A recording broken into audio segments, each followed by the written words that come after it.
Assalamualaikum warahmatullahi wabarakatuh. Perkenalkan, kami mahasiswi dari Universitas PGRI Palembang, Fakultas Keguruan Ilmu Pendidikan dari Program Studi Pendidikan Guru Sekolah Dasar. Kami sedang berada di salah satu SD di Kota Palembang, yaitu SD Negeri 136 Palembang. Tujuan kami berkunjung ke sini itu untuk membuat tugas video ujian tengah semester kami dengan mewawancarai salah satu guru yang ada di sekolah dasar ini. Sebelum itu, izinkan kami untuk perkenalan diri terlebih dahulu. Perkenalkan, nama saya Ratu Kesya Linsyira dengan NIM 2024143401. Saya Aurel Megia Septiani dengan NIM 2024143416. Saya Salwa Herunisa Azara dengan NIM 2024143434. Saya Siti Rizara Pita dengan NIM 2024143400. Baik, selanjutnya itu adalah aktivitas kami mewawancarai salah satu guru di sini. Baik, terima kasih Ibu atas waktu yang telah diluangkan untuk membantu kami melaksanakan tugas ujian tengah semester kami dengan pembuatan video mewawancarai salah satu guru yang ada di SD salah satu kota di Palembang. Baik, boleh perkenalan diri terlebih dahulu Ibu. Ya. Baik, Assalamualaikum warahmatullahi wabarakatuh. Bismillahirrahmanirrahim. Saya Engga Marlianda yang saat ini bertugas di SD Negeri 136 Palembang, tepatnya di Kecamatan Bukit Kecil. Saat ini saya sedang membantu anak-anak Fakultas Keguruan Ilmu Pendidikan di PGRI jurusan PGSD. Baik, terima kasih Ibu. Di sini kami akan mewawancarai Ibu dengan beberapa pertanyaan yang telah kami siapkan. Izin bertanya Ibu, apakah Ibu mengerti tentang profesi pendidikan? Iya. Yang saya ketahui mengenai profesi kependidikan adalah pelaku pendidikan yang bertugas untuk melatih, membimbing anak-anak atau peserta didik guna agar anak-anak tersebut dapat melalui perkembangan dengan konteks ilmu pengetahuan. Dan di dalam profesi pendidikan ini mencakup guru, dosen, kepala sekolah dan juga staf administrasi sekolah. Itu yang saya ketahui mengenai profesi kependidikan. Baik. Selanjutnya, apa yang dimaksud dengan profesionalisme menurut Ibu dan apakah Ibu sudah memiliki sertifikat profesi? Iya. Kalau sertifikat profesi, alhamdulillah saya sudah punya. Dan mengenai profesionalisme itu sebagai guru ya. Sebagai guru tentunya profesionalisme sebagai seorang guru adalah kemampuan yang harus dimiliki oleh seorang guru, apalagi yang sudah memiliki sertifikat pendidik. Di mana kemampuan tersebut terlibat merencanakan proses pembelajaran. Setelah itu melaksanakan pembelajaran. Setelah melaksanakan pembelajaran, tentunya kita akan melakukan penilaian atau evaluasi terhadap peserta didik. Nah, itu adalah tugas pokok sebagai guru yang profesional. Baik, mungkin pertanyaan selanjutnya akan dilanjutkan oleh rekan-rekan saya. Pertanyaan selanjutnya Ibu, menurut Ibu penting atau tidak sih sikap profesionalisme itu?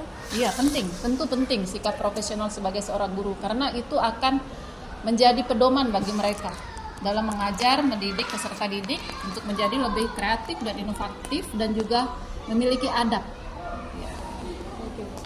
Pertanyaan selanjutnya, sejak kapan Ibu memiliki sertifikasi? Sertifikat pendidik. Saya memiliki sertifikat pendidik sejak awal tahun 2023 atau kalau tidak salah di akhir 2022 saya sudah mendapatkan sertifikat pendidik. Baik. Baik, Ibu. Pertanyaan selanjutnya. Apa hak dan kewajiban seorang guru? Kalau hak seorang guru tentunya dia ingin memiliki penghasilan yang layak, karena sebagai seorang guru juga memang tidak munafik ya, kita juga menginginkan penghasilan yang layak. Tetapi ada satu tugas yang tidak boleh diabaikan sebagai kewajiban seorang guru adalah mendidik, melatih, mencerdaskan anak bangsa dan juga selalu berkembang untuk mendapatkan ilmu seperti itu, meningkatkan kompetensi. Dan juga setelah hak tadi, setelah mereka mendapatkan penghasilan yang layak, hak mereka juga untuk meningkatkan jenjang karir, bisa sebagai kepala sekolah dan juga berkesempatan untuk mendapatkan ilmu lagi. Seperti itu hak dan kewajiban. Baik, Bu. Pertanyaan selanjutnya, apa yang dimaksud parameter guru profesional? Yang saya ketahui mengenai parameter itu jadi tolak ukur sebagai seorang guru ya. Jadi di sini kemampuannya seorang guru yang mencakup kemampuan pedagogik, aspek-aspek seperti itu, kemampuan pedagogik, profesional, individual dan sosial. Oke, Ibu, pertanyaan selanjutnya, penting atau tidak etika profesi seorang guru? Iya, sangat penting bagi seorang guru. Karena etika itu merupakan pedoman juga sebagai seorang guru. Dia mencakup kejujuran, bertanggung jawab, kemudian secara terbuka. Secara terbuka itu dalam arti menerima kritik dan saran dari peserta didik, dari orang tua siswa, tetapi kita menanggapinya dengan positif. Bagaimana konsep keterampilan dalam belajar?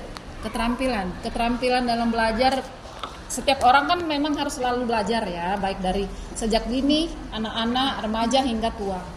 Jadi kemampuan atau keterampilan dalam belajar itu kembali ke individunya. Kemampuan dia memanajemen waktu, kemampuan dia membaca, menulis, menghitung sehingga sampai ke ujian. Di situ menurut saya keterampilan seorang dalam belajar. Ada satu lagi pertanyaan yang ingin kami tanyakan. Ada atau tidak sih Bu konsep guru abad ke-21? Ibu pernah dengar Ya. atau tidak? Konsep guru abad ke-21 benar, itu memang ada. Jika kita bandingkan dengan guru yang mungkin waktu adik-adik sekolah dulu berbeda dengan zaman sekarang. Guru-gurunya mungkin sistemnya dengan papan tulis, kapur ataupun spidol ya. Tapi sekarang diharapkan dalam konsep abad 21 guru ini melek dengan gadget atau pembaruan dalam teknologi. Jadi agar anak-anak juga bisa ikut termotivasi dengan kemajuan yang dimiliki oleh guru.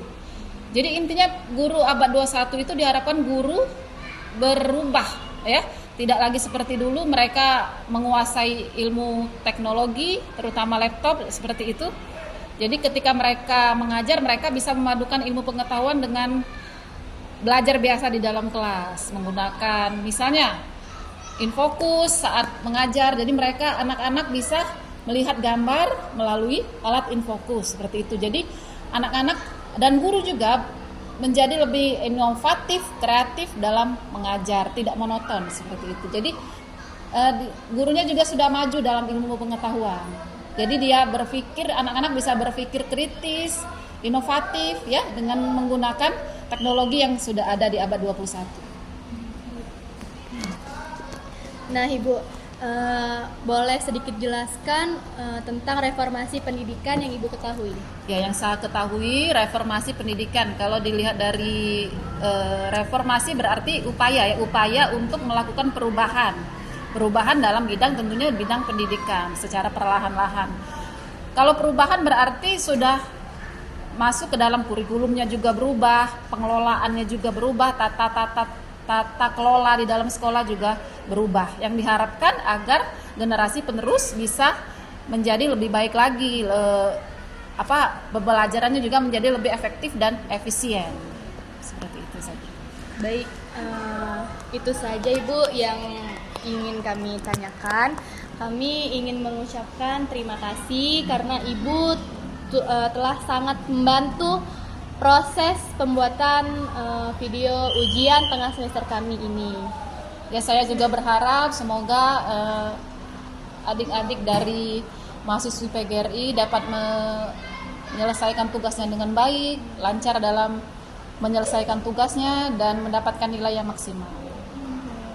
Terima kasih, Bu. Baik, itulah tadi aktivitas kami telah terlaksanakan untuk mewawancarai salah satu guru yang ada di SD Negeri 136 Palembang ini.